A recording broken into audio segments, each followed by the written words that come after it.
জিম্বাবুর হয়ে আর খেলতে পারবেন না শন উইলিয়ামস, কারণ একটাই, মাদক আসক্তি। ক্রিকেট ক্যারিয়ারে তাহলে শেষ হয়ে গেল জিম্বাবুয়ান অলরাউন্ডার শন উইলিয়ামসের। জিম্বাবুয়ান ক্রিকেট বোর্ড জানিয়ে দিয়েছেন উইলিয়ামস আর জাতীয় দলের বিবেচনায় রাখা হবে না।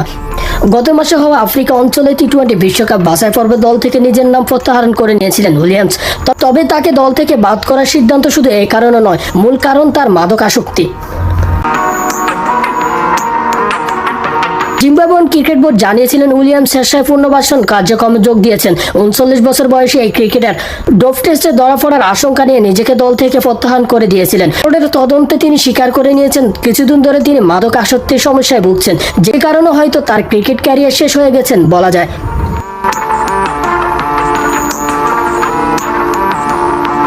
জিম্বাবুয়ান ক্রিকেট বোর্ড জানিয়েছেন সব চুক্তিবদ্ধ খেলোয়াড়দের কাছ থেকে সর্বোচ্চ বিশৃঙ্খলা ও পেশাদারিত্বের আশা করেন বোর্ড।